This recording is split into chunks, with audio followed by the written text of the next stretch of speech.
chim bao bầu.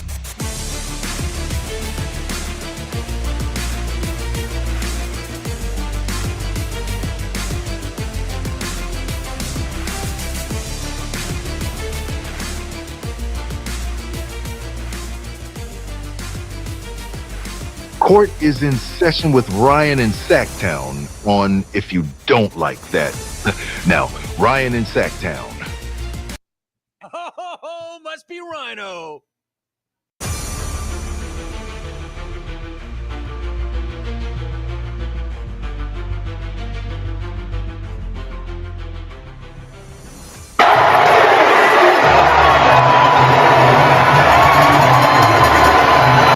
Light the beam. Light the beam. That's what Sacramento's been saying for 3 games straight. What's up, everybody?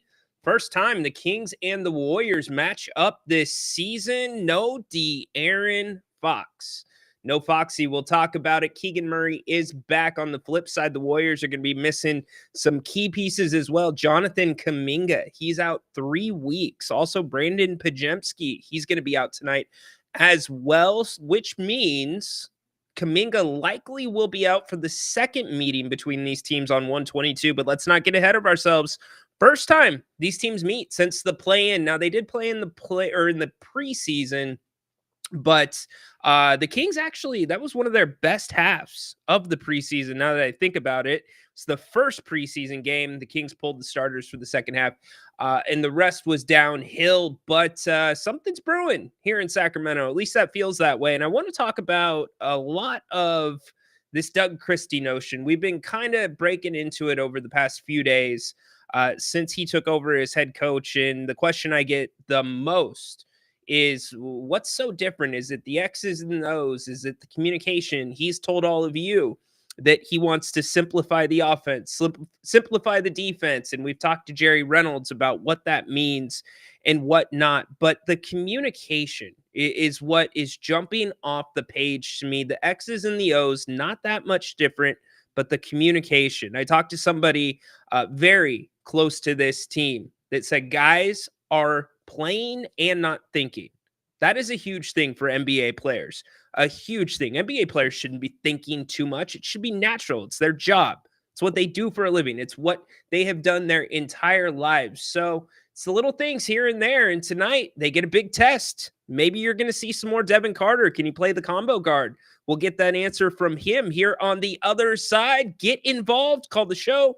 Get on the chat. Also, you can send your text messages in as well. 916-822-9485. We've got it all for you. Pregame, halftime, postgame, right here on If You Don't Like That.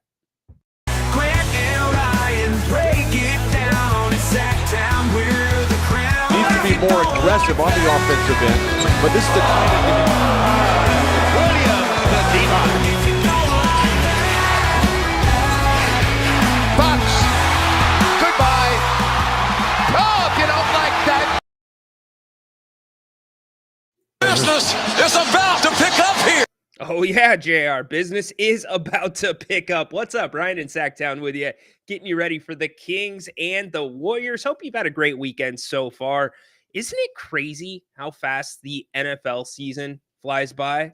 It just feels like it was week 1. I don't know what it is. It feels like I was in Wisconsin getting ready for week 1, and now the season's done. And I thought some of the cooler moments today were the ones where guys reached different landmarks in their contracts, and the teams actually pushed to get those guys the bonuses. Geno Smith, he gets his $2 million, I believe it was either $2 or $3 million bonus for getting the 10th win for the Seahawks this season. That's crazy. The Seahawks won 10. Nuts. But what about Mike Evans? Mike Evans, are you kidding me? Tampa Bay throws the ball to get him those 5 yards, which gets him a $2 million bonus and his 11th straight year with 1,000 receiving yards or more. Tied with Jerry Rice and Mike Evans. So I know we're here for basketball. Had to point that out. So what's going on? Happy everybody's here. Don't forget, we've got a full night with a bunch of different personalities checking in tonight, including Mr. Jerry Reynolds at the half. He will be here talking the first half between the Kings and the Warriors. The Warriors played last night, by the way. They beat Memphis So there was some question marks whether Steph was going to play in this one, but Steph is good to go. No De'Aaron Fox. Keegan Murray is back. So we'll see what Doug Christie does with this starting lineup. I would assume he's going to put Keegan in there and keep Keon. That would be my guess. We'll see as we get closer. And then don't forget, post-game, Napes is back. Y'all were giving Napes a hard time last game. Does this guy not deserve a day off once in a while? Is it too much to put up with me for one full day? I guess it is, but don't worry. He is back tonight, joining us for the post-game show. So yes, Kings and the Warriors. Kings look to make it 4 in a row. We've got some audio from Doug Christie. I'm really, really liking the things Doug Christie is saying. Let's just put it this way. He's saying the right things, and the team seems to be responding. We'll see if they can do it tonight on the road. It's a tougher test. A Warriors team that has overachieved a little bit to a degree, and also a Warriors team that's looking to make some big moves. Dennis Schroeder already picked up by them, but they are certainly still in the market for your Jimmy Butlers, maybe your Brandon Ingrams, looking to make a splash, looking to make a push with Steph Curry towards the tail end of his prime, towards the tail end of his career. You wouldn't know it by the way that Curry's playing, but they are still a dangerous team. They're one of the deeper teams in the NBA. And a guy that most of us do not like and cannot stand plays a pretty big role on their team. That's Buddy Hield. Buddy Hield comes off the bench, and all he's asked to do is shoot, and he's done it pretty well. He is one of the leading candidates for Sixth Man of the Year as we sit today. Sounds crazy, but he's finally embraced a role. It took him this long to get to Golden State to embrace a role. So it's going to be a fun perimeter game tonight. And I'm looking forward to seeing Devin Carter get some more minutes. He talked about the game slowing down a little bit. I thought he looked pretty damn good on the other night when the Kings beat the Grizzlies. In fact, I didn't think the moment looked too big for him. Physically, I thought that he was pushing people around. Desmond Bane, not a small dude. And Devin looked pretty good physically against those guys. So what can he do tonight? The offensive end certainly is going to be a work in progress. He forced a few things, but the defense is there. And Jerry Reynolds said the defense really is the hardest thing to pick up on when you are a rookie coming into the league. Keegan is as soft as Charmin Ultra. Really? Come on. Are we being serious right now? Dude guards the hardest player for every team, night in and night out. You're going to say Keegan's soft? You say Keegan's jumper is broke right now. Okay. What am I going to say to that? You're right. But he's not soft, MB. Come on. This city is so funny. And MB, I'm not trying to, point you out or, put it just on you, but we're seeing, you remember the Harrison Barnes stuff? Harrison misses the 3 against the Warriors in the playoffs, and it's like, we got to get rid of Harrison, trade him. Wait, we're re-signing Harrison? What are we doing? How soon can we trade him? Keegan Murray is starting to get that treatment from this fan base. It's a little perplexing to me. Dennis checking in. And then you obviously have, that $2 million guaranteed money coming up. Yes, that's a good point. We can talk about that a little bit more. Doug McDermott, Jay Crowder, a couple of guys that have that tied to their contracts. Alberto, what's up, man? I think it's going to be a fun game, too. I think it's going to be a very fun game. Alex, welcome in tonight. Doug Christie, the coach. Yeah, Doug's the coach of this team. We're going to hear from him in a second. Flores, always here. What up, Ryno? Let's keep this winning streak going. Agree. Look, tonight to me is going to draw a little bit of a line in the sand. Not a big line, but just a little bit of a line in the sand. And I get there's going to be a decent amount of Kings fans there tonight. There should be. There always is, usually when the team's in Golden State. It's a stone's throw away from here in Sacramento. But, there's usually that little bump when a new coach takes over, even if it's an interim coach. You've played a lot of home games since Doug Christie has taken over, played more home games than road games, I should say. So let's see what the Kings do tonight. Does it carry over to a road game on a Sunday, a Warriors team that even though they are favored by 3.5 points, I think this is a Warriors team that you should beat even without De'Aaron Fox.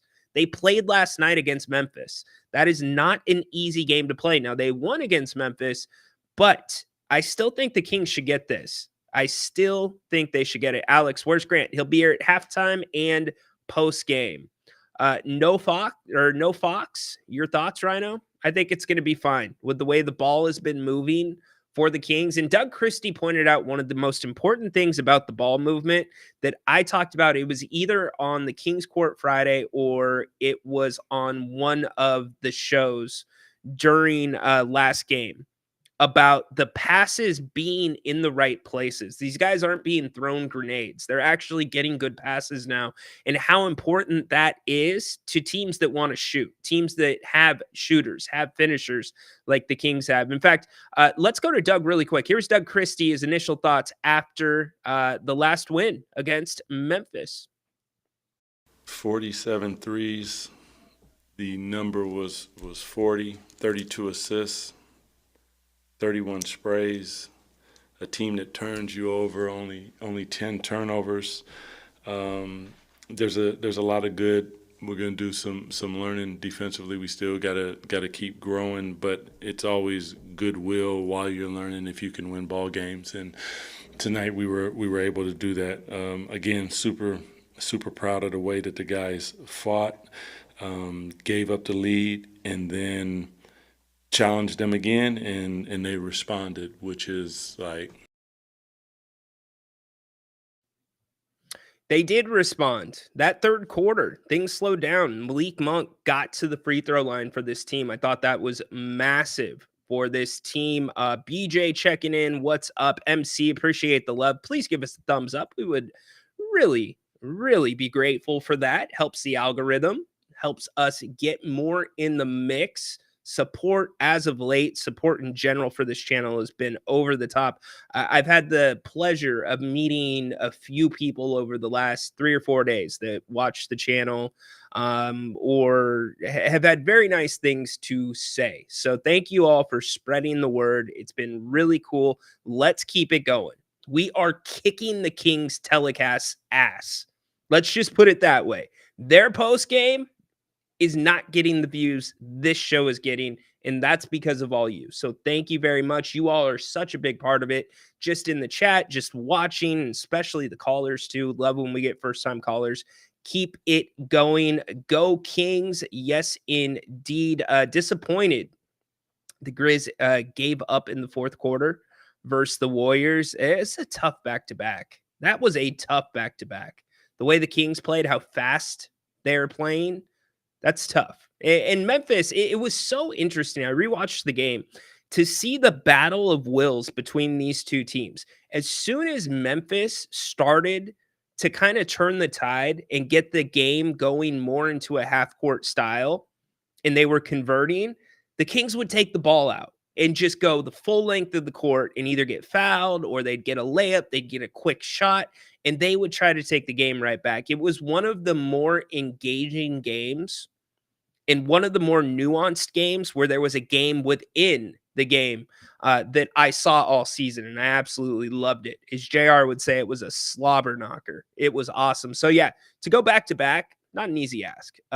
Manderville, Kings dub.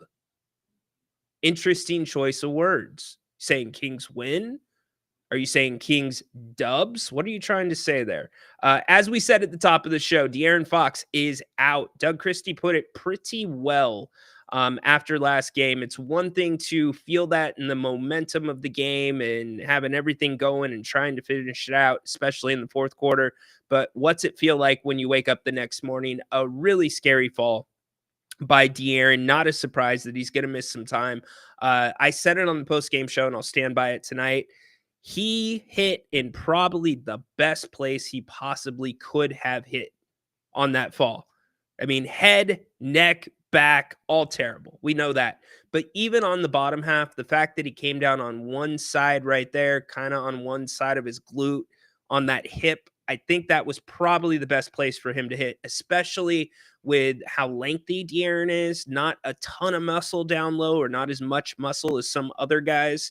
So not a surprise he's out, but I think they're going to be okay. They have played this team well in the past without De'Aaron Fox. It happened last season, early in the season. Remember when De'Aaron sprained his ankle before the Kings went to Houston 2 times? Kings had to play him without it, and it was a low-scoring game. I kind of expect a little bit of the same tonight. Now, the Warriors, you know what they do. It's the 3-ball. The 3-ball is what they are doing. 4th in attempts, 4th in percentage when it comes to threes and ball movement. They will make you work on the defensive end of the court. How do you combat that? Pressure. Now that you've got Devin Carter into the mix, I think he's a perfect guy to try to push them out. You can do the same with Keon Ellis. I could go across the board and name multiple of those guys. The other thing that the Warriors do not do well is free throws. They're 30th in the league in free throw percentage and 30th in free throw attempts. So this is a game where it is so key that the Kings play physical without fouling. If they can play physical without fouling, the Kings are definitely going to have a chance, even without De'Aaron Fox. Here was Doug after the game again. I mean, that's what I want, but that's also what I expect out of them. It's like, listen, we're going to have bad plays. We're going to have bad runs. I might, whatever goes on in there. But the one thing that we're going to continue to do is fight until the very end. Like, that is really, it's the only chance that you have in this league, is that you continue to play really hard at a high level for as long as you possibly can, regardless of the calls, regardless of the opponent hitting shots, get it back in and right back at them. Now we have to do that with some pace and understanding of time and score, and trying to not only keep a lead but extend a lead. There's some things like we'll continue to grow there, but the fight was super. Great success. It was a very great success when it comes to the fight in the team. And I think that's only going to increase as you mix Devin Carter into the mix, because that's something that's kind of contagious. And if you've ever played a team sport, if you've ever played basketball, you know the ball movement, you know the physicality. You see somebody else doing it, it makes you want to do it too. It's just a completely different animal. John Gruden to the Indy Colts. What? Can you believe OJ Mayo lost his job? Or Gerard Mayo, excuse me, lost his job first season? I thought he was going to get a little more grace. I'm going to have to hit up my boy Nick Cattles about that. Nick's still doing like a 2-3 hour show every day all around the Patriots. That's got to be a tough ask. That is a tough ask. But Nick keeps grinding, and I can definitely appreciate that. Hope Monk and DeRozan lead the way tonight. Certainly. You're going to need somebody else to step up. In a game like this, you got to get something from Keon. You've got to get something from Kevin. You've got to get something from a spot that you are not expecting it, especially without De'Aaron. And really, when it comes to the pace, the guy that we're looking at, the Kings fans, all of you should be looking at tonight, is Malik Monk. It's going to be up to him to maintain that pace. And in fact, if I've got to put that on one King between him and De'Aaron, I probably feel a little bit more comfortable with that in Malik's hands. In fact, Malik is the one that continued to push the pace in the fourth quarter last game when the Grizzlies started mounting their comeback. So can he put pressure on the Warriors defense tonight? I think that is a big key to this one. Fox is out. Fox is out tonight. He is out. So we'll have to live with it. But you get Keegan Murray back. Maybe Keegan gets into the swing of things, shooting the 3-ball. Who knows? Put some respect on Doug Christie's name. I'm putting more respect on it with the communication. Clearly, the way he is communicating with the guys is getting through better than it was with Mike Brown. I don't think that there's any question about that. Here's Doug again after the game.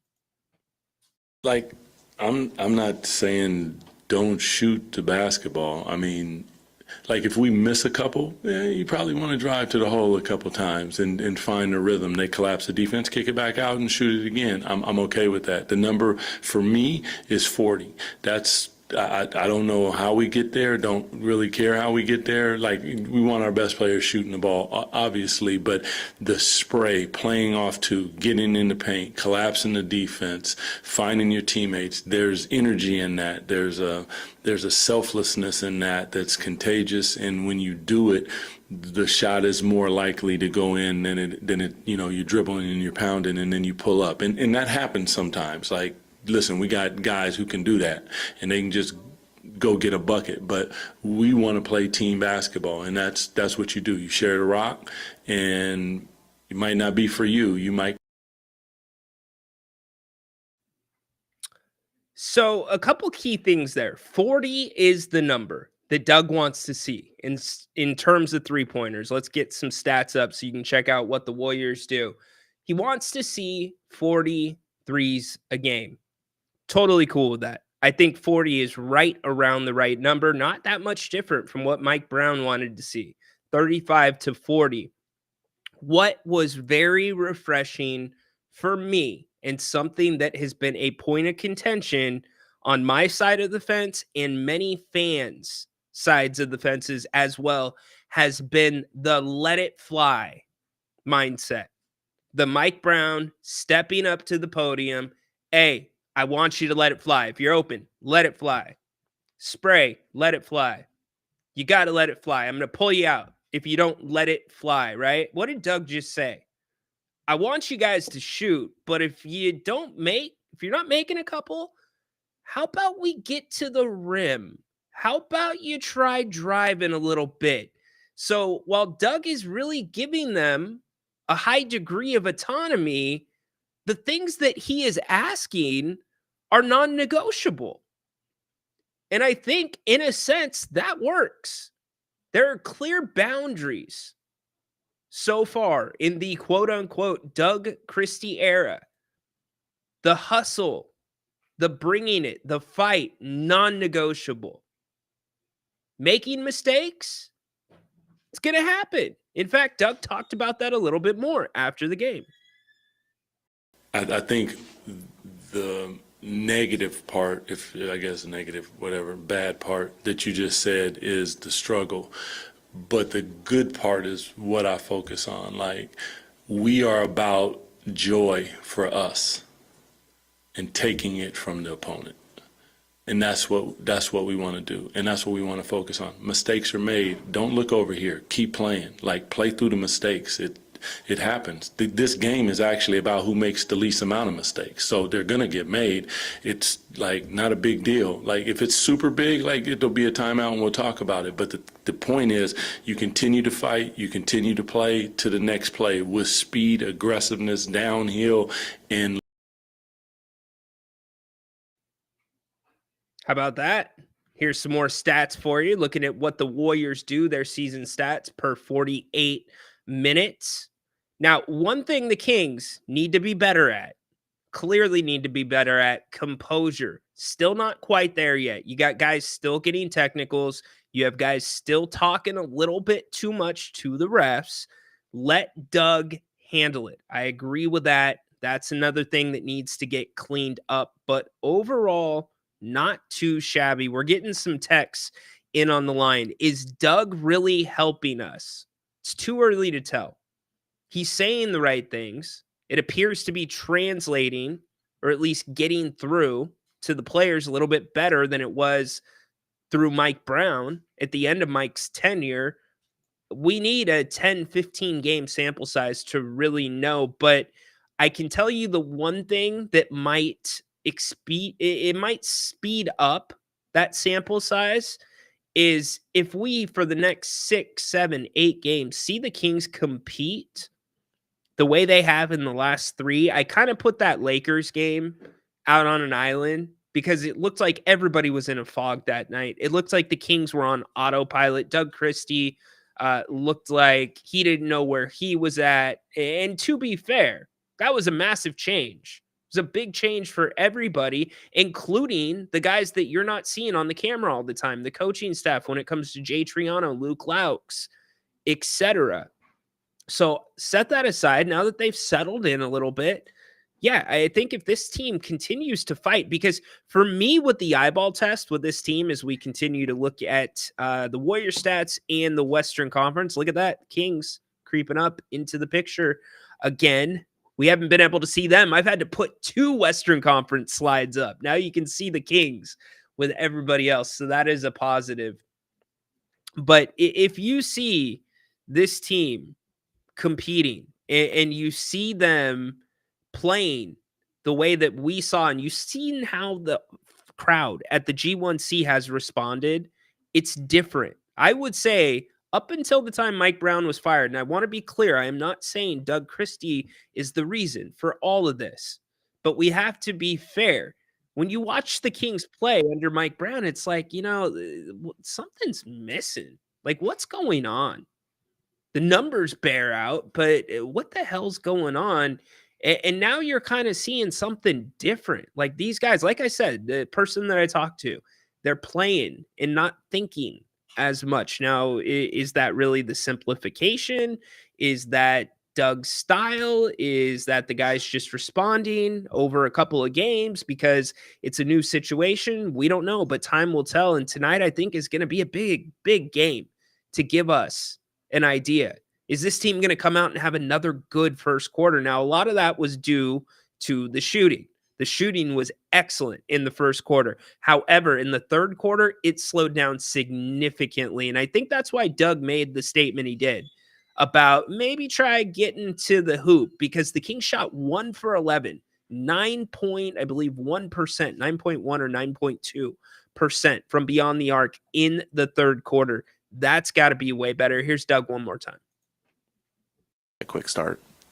Well, I would say more than anything, like the sprays, the ability to get inside, collapse defense, not take that extra dribble, get off of it, and then the pass is on time, on target. I care enough about my teammate to make sure that I pass him a ball that allows him to shoot it and take advantage of the advantage that was created, and that's what I saw in that moment. And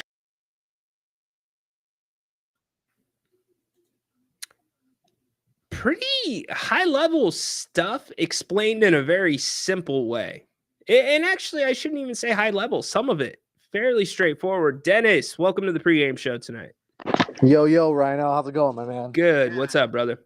I'm just calling in. I'm just really excited to see what this team does tonight.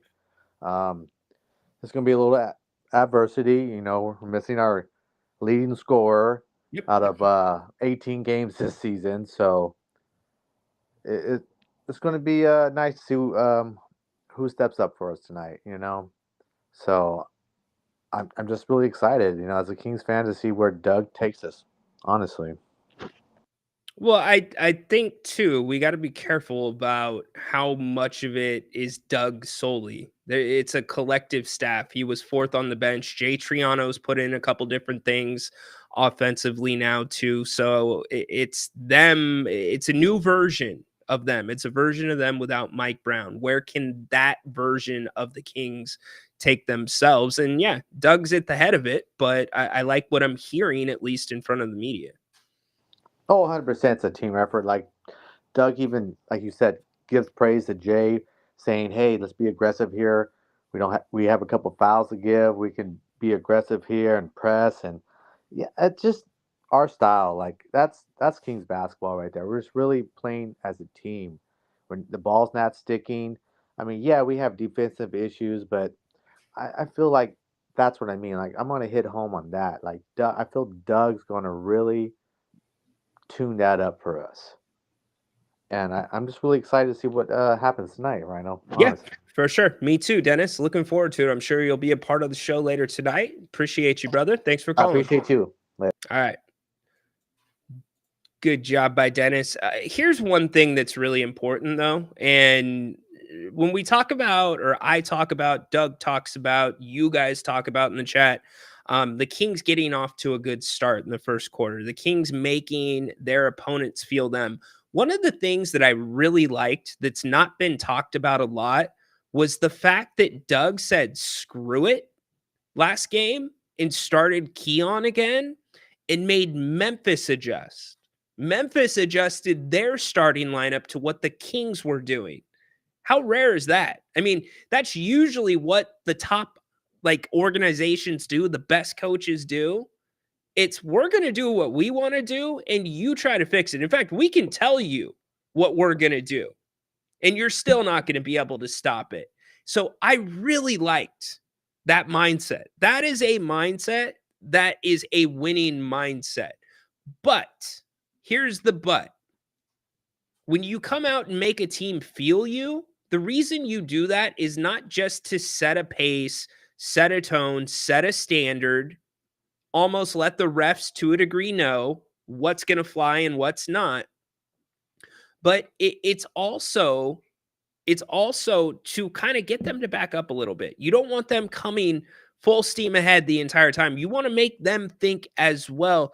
And so when you put that whole collective together and you look at what the Kings did in the first quarter, it was a 3-point shooting. It was beautiful.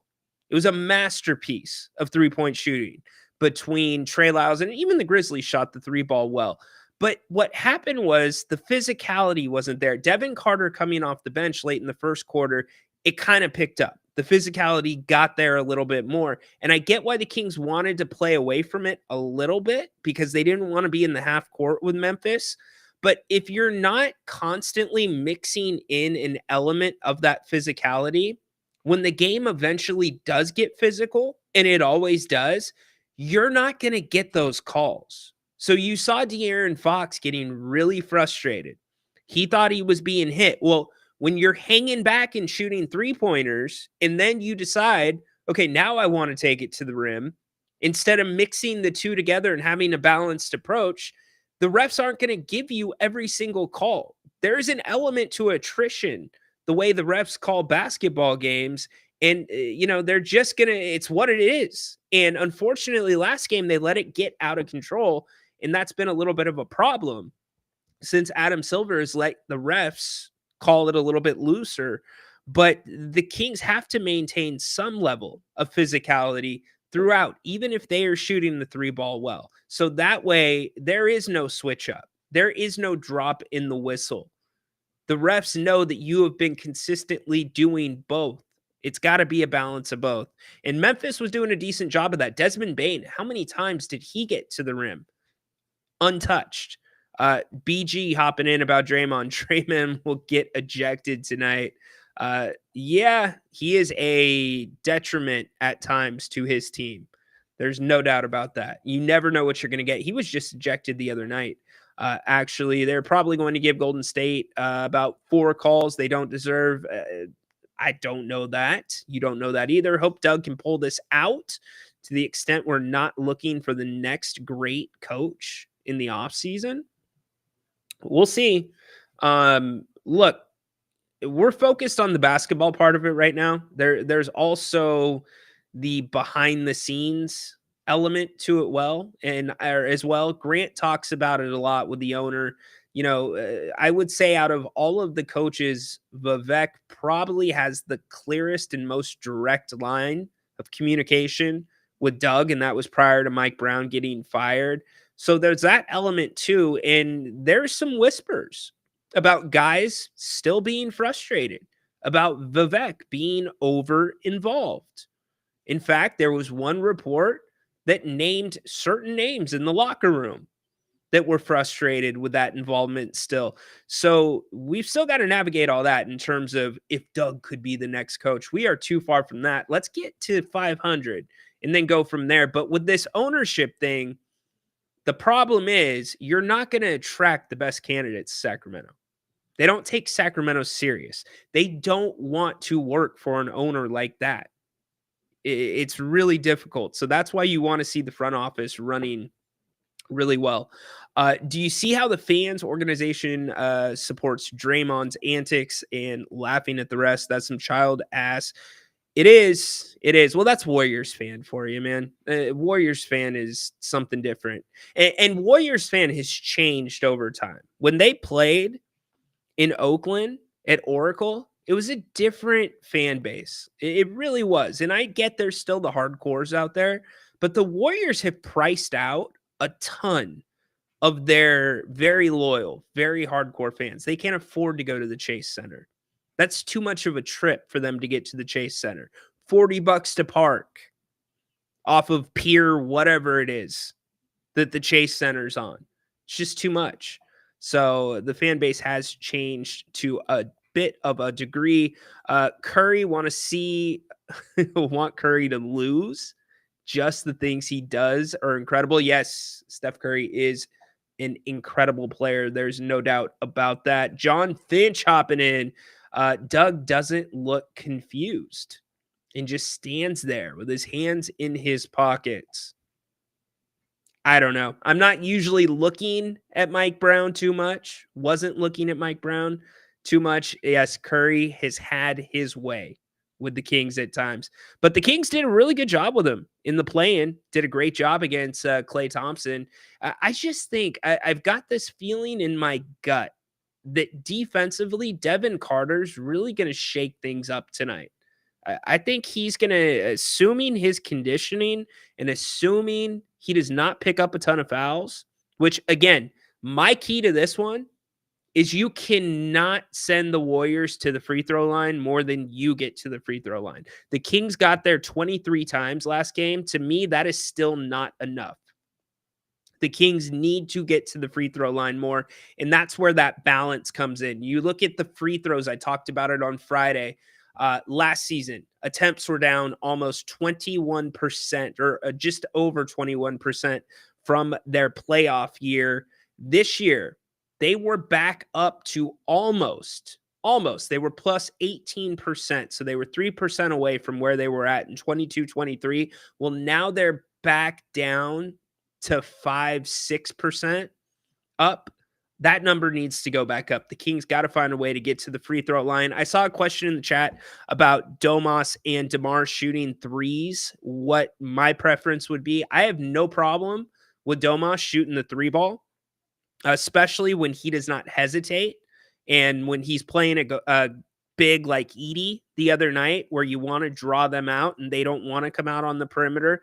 The hesitation piece is what I don't like to see. If Domas hesitates to shoot it, then I want him to pass it. If he doesn't hesitate, put it up. Now, as for DeMar, it's a very good question.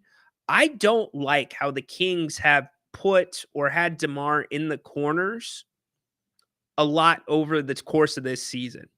I get that's the easiest three for DeMar, but DeMar is getting a lot of late looks in the shot clock from beyond the arc, and I think part of that is game planning from other teams, because if you are going to have DeMar shooting the three, that's probably where you want him shooting it from. And if you're looking at the Kings as a 5, he's probably the guy you want shooting it. Even though Keegan Murray's numbers are down historically, he's a much better shooter than what he's shown this year. So you probably still don't want it in his hands. So I want to see the Kings adjust to that a little bit more. His threes, I would like to see no more than 4 a game. And the problem, too, is a lot of times his foot's on the damn line. It's the worst shot in basketball.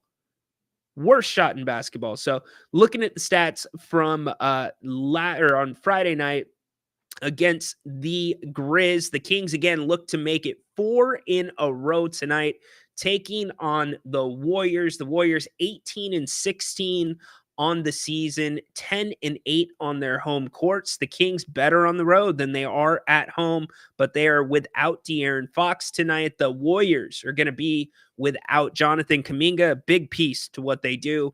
Brandon Pajemski and Gary Payton II, all 3 of them are out. Look for Malik Monk and Domas tonight to have a big pick and roll night. I think the pick and roll is going to be crucial to the Kings winning tonight. And I think if the Kings are going to win this game, it's going to be a little more low scoring. I don't think this is going to be a 130, 140 game. It could be a race to 100, especially with the Warriors coming off of a win against Memphis last night. All right, give me your final scores. Let me know who you think is going to take this one tonight. In the meantime, don't forget about Bennett's West Side Grill. Hopefully you made it out there this weekend for brunch or prime rib. They've got prime cuts of seafood and steak. Also, great specials throughout the weekend and weekdays. 3 locations in all in the greater Sacramento area. The West Side Grill is in Rockland, located in the Blue Oaks Town Center. And also, if you're having a get together, you're having a party, whether you're going to go out and you want a private dining room, Bennett's can do that for you, or they can bring the party to you and take care of the food. Don't take it from me. Take it from Brian Bennett, owner himself. I don't know about you, but if you're thinking about having a holiday party or a party of any kind, and you don't ask us to make our house smoked salmon, to grill our prime New York steak, to grill long stem artichokes, to make ahi pokey. What are you talking about? You're going to have a party and you're not going to call Bennett's to have them take care of you? My goodness gracious. Give us a call. We can make this for Easter. We can make it for Christmas. We can make it for anybody's. Go to Bennett'sRestaurants.com to get those numbers to give Brian a call. You will not be disappointed. Again, big thanks to Bennett's for sponsoring the pregame show today on If You Don't Like That. We've got a ton of programming still coming up for you. We will take you the entire way. Come back at halftime. Jerry Reynolds will be joining us. One of the things I look forward to every single game, getting to talk to Jerry. Grant will be here as well. Grant and I wrap up the night tonight. Y'all have had a lot to say about quote-unquote Mr. Negativity, so I'm interested to see how tonight's post-game show goes. Should be a lot of fun. All right, what are your scores? What do you think it's going to be? I've told you my thoughts on this one. Getting some comments on DeMar. Here we go. We've got Kings 120 or 125, 120 Kings. All right, Kings 121, 117. Like it. Baby Cake says Carter is the X factor. Every time I say Baby Cakes, I'm like waiting for my wife to come into the studio and be like, who are you talking to? Jake from State Farm. You know, what are you wearing? Baby Cake, such a weird name. Her screen name, Andrew, 123, 120. Although I appreciate you, Baby Cakes. I appreciate you. Mark, 99, 95. The Fall. Patrick, the Fall last game. He is sore from the fall. That's why he's not going to be playing. Dennis, 130, 128. Paul, 117, 113. If you're going to the game, check in, let us know. Flores, 123, 119. BG, 121, 117. So everybody's feeling good about the Kings. I like it. Donald, 125, 110. Kings, dude, ahi pokey all day. All day long. Dry Rain, 123. Warriors, Kings 99. I don't see it being a blowout. I could see the Warriors winning, but I don't see it a blowout. Should be interesting. Again, I think Devin Carter going to be the X factor to this one. And we'll throw these up one more time for you so you can get an idea of what the Warriors do well and what they don't do well. Let me get to the right screen. Look, the three-pointers, we know, 4th in the NBA in three-point attempts percentage, 12th in the NBA. But look at the free throws. 30th in free throw percentage, 30th in made free throws, 25th in free throw attempts. The Kings cannot foul these guys, especially from beyond the arc. Got to be better. Physical without fouling. That goes for Mr. Domas, too. He has gotten himself into too many games where there's been foul trouble. Here's the other number that's been really interesting. The assist number. They're number 6 in the NBA in assists. And I'm going to point you to the next screen that talks about turnovers. They're 13th in the NBA in turnovers, the Golden State Warriors. That was way worse last year. They are much better with the ball, but you can still force them into bad decisions, especially with pressure. I just think this Devin Carter, at some point, you are going to have a Devin Carter-Steph Curry matchup tonight, and I can't wait to see what happens there. I think that's going to be a really tough guy for Steph Curry to shake. I don't know why. I just feel like Devin's going to make it really difficult for Steph. In fact, he was asked about what's it going to be like for your second game going against Steph. We'll end here. Here's what Devin had to say. I'm comfortable in both. I've never been a fool. Wrong one. Here's what he had to say. Yeah, Steph, obviously one of the greatest point guards of all time. Yeah, just looking forward to it. I'm never the person to shy away from the challenge. I don't care. 20 years in, first year in, I'm always gonna look up for the challenge because at the end of the day, it's gonna make me better. And the big thing here is, can he do it without fouling? Steph Curry's going to get that whistle so quick because Dev is a rookie. Can he do it without fouling? That's what I'm looking at. Again, make sure you come back with us tonight. Looking forward to it. Beginning with halftime, Jerry Reynolds, Grant, both here. We'll break down the first half, give you our predictions for the second half. Go Kings, light the damn beam. Beat the Warriors. Send their fans home whining. In fact, send them home early. They want to leave early. They don't even want to stay for the whole game. Do it, Kings. Have a great first half. We will see you at the half with Jerry.